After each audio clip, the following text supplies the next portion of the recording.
नमस्कार दोस्तों, स्वागत है आप सभी का हमारे चैनल पौराणिक लोक पर। आप सभी को पुण्य फलदायिनी निर्जला एकादशी की हार्दिक शुभकामनाएं। मनुष्य को जीवन के मोह जाल से मुक्त कराने वाली एकादशी तिथि सनातन धर्म में बहुत ही महत्वपूर्ण मानी जाती है। साल भर में 24 एकादशी आती हैं, 12 शुक्ल पक्ष में और 12 कृष्ण पक्ष में, और इसी प्रकार से एक है निर्जला एकादशी। निर्जला एकादशी को भीमसेनी एकादशी के नाम से भी जाना जाता है। हर साल ज्येष्ठ माह के शुक्ल पक्ष की एकादशी तिथि के दिन निर्जला एकादशी व्रत रखा जाता है। इस व्रत में जल ग्रहण नहीं किया जाता है, इसलिए निर्जला एकादशी व्रत की गणना अति कठोर व्रत में की जाती है। शास्त्रों में निर्जला एकादशी को मोक्ष देने वाली एकादशी कहा जाता है। इस दिन व्रत करने के अलावा गंगा में स्नान करने और दान करने का विशेष महत्व होता है।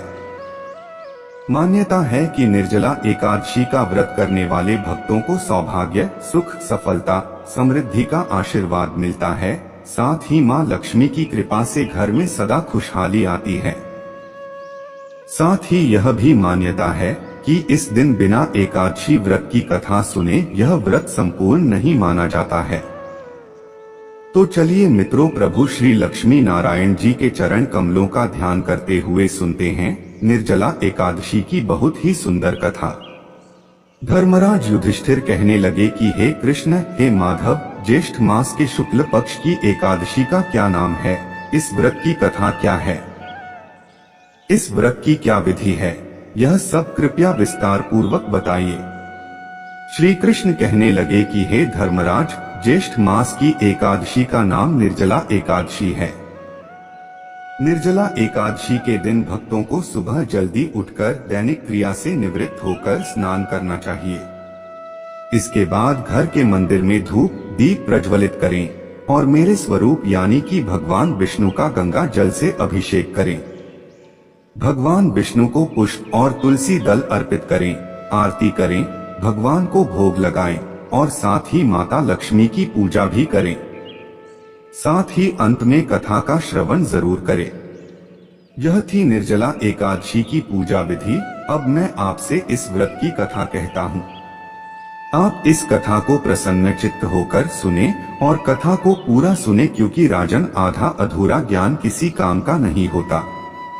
धार्मिक मान्यताओं के अनुसार जब वेदव्यास ने पांडवों को धर्म, अर्थ, कर्म और मोक्ष देने वाली एकादशी व्रत का संकल्प कराया, तो भीमसेन व्यास जी से कहने लगे कि हे पितामह, भ्राता युधिष्ठिर, माता कुंती, द्रौपदी, अर्जुन, नकुल और सहदेव आदि सब एकादशी का व्रत करने को कहते हैं, परंतु महाराज मैं उनसे कहता हूँ कि भाई, मैं भगवान की शक्ति पूजा आदि तो कर सकता हूँ, दान भी दे सकता हूँ, परंतु भोजन के बिना नहीं रह सकता। इस पर व्यास जी कहने लगे कि हे भीमसेन, यदि तुम नरक को बुरा और स्वर्ग को अच्छा समझते हो तो प्रति मास की दोनों एकादशियों को अन्न मत खाया करो। भीम कहने लगे कि हे पितामह, मैं तो पहले ही कह चुका हूँ कि मैं भूख सहन नहीं कर सकता। यदि वर्ष भर में कोई एक ही व्रत हो तो वह मैं रख सकता हूँ, क्योंकि मेरे पेट में वृक नाम वाली अग्नि है, सो मैं भोजन किए बिना नहीं रह सकता। भोजन करने से यह शांत रहती है, इसलिए पूरा उपवास तो क्या एक समय भी बिना भोजन किए रहना कठिन है। अतः आप मुझे कोई ऐसा व्रत बताइए जो वर्ष में केवल एक बार ही करना पड़े और मुझे स्वर्ग की प्राप्ति हो जाए। श्री व्यास जी कहने लगे कि हे पुत्र, बड़े बड़े ऋषियों ने बहुत शास्त्र आदि बनाए हैं, जिनसे बिना धन के थोड़े परिश्रम से ही स्वर्ग की प्राप्ति हो सकती है। इसी प्रकार शास्त्रों में दोनों पक्षों की एकादशी का व्रत मुक्ति के लिए रखा जाता है। व्यास जी के वचन सुनकर भीमसेन नरक में जाने के नाम से भयभीत हो गए और कांपकर कहने लगे कि अब क्या करूं? मास में 2 व्रत तो मैं कर नहीं सकता, हाँ वर्ष में एक व्रत करने का प्रयत्न अवश्य कर सकता हूँ। अतः वर्ष में एक दिन व्रत करने से यदि मेरी मुक्ति हो जाए तो ऐसा कोई व्रत बताइए। यह सुनकर व्यास जी कहने लगे कि वृषभ और मिथुन की संक्रांति के बीच ज्येष्ठ मास के शुक्ल पक्ष की जो एकादशी आती है उसका नाम निर्जला है। तुम उस एकादशी का व्रत करो। इस एकादशी के व्रत में स्नान और आचमन के सिवा जल ग्रहण करना वर्जित माना गया है। आचमन में 6 मासे से अधिक जल नहीं होना चाहिए, अन्यथा वह मद्यपान के सदृश हो जाता है। इस दिन भोजन नहीं करना चाहिए क्योंकि भोजन करने से व्रत नष्ट हो जाता है। यदि जातक एकादशी व्रत को सूर्योदय से लेकर द्वादशी के सूर्योदय तक जल ग्रहण न करे तो उसे सारी एकादशियों के व्रत का फल प्राप्त होता है। द्वादशी को सूर्योदय से पहले उठकर स्नान आदि करके ब्राह्मणों का दान आदि देना चाहिए। इसके पश्चात भूखे और ब्राह्मण को भोजन कराकर फिर आप भोजन करना चाहिए। इसका फल पूरे 1 वर्ष की संपूर्ण एकादशियों के बराबर होता है। व्यास जी कहने लगे कि हे भीमसेन, यह मुझको स्वयं भगवान ने बताया है। इस एकादशी का पुण्य समस्त तीर्थों और दानों से अधिक है। केवल एक दिन मनुष्य निर्जल रहने से पापों से मुक्त हो जाता है।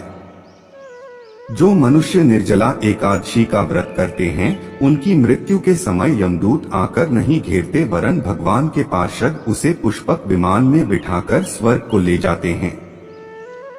अतः संसार में सबसे श्रेष्ठ निर्जला एकादशी का व्रत है। इसलिए यत्न के साथ इस व्रत को करना चाहिए। इस प्रकार व्यास जी की आज्ञानुसार भीमसेन ने इस व्रत को किया। इसलिए इस एकादशी को भीमसेनी या पांडव एकादशी भी कहते हैं।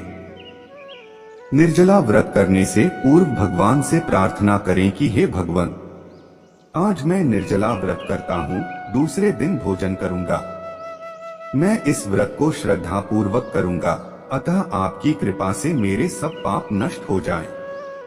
जो मनुष्य इस व्रत को करते हैं उनको करोड़ मन सोने के दान का फल मिलता है, और जो इस दिन यज्ञादिक करते हैं उनका फल तो वर्णन ही नहीं किया जा सकता। इस एकादशी के व्रत से मनुष्य विष्णु लोक को प्राप्त होता है। निर्जला एकादशी के दिन अन्न, वस्त्र, जल आदि का दान भी करना चाहिए। जो मनुष्य भक्ति पूर्वक इस कथा को पढ़ते या सुनते हैं उन्हें निश्चय ही स्वर्ग की प्राप्ति होती है। तो बोलिए मित्रों, श्रीमन नारायण नारायण हरि हरि, श्रीमन नारायण नारायण हरि हरि।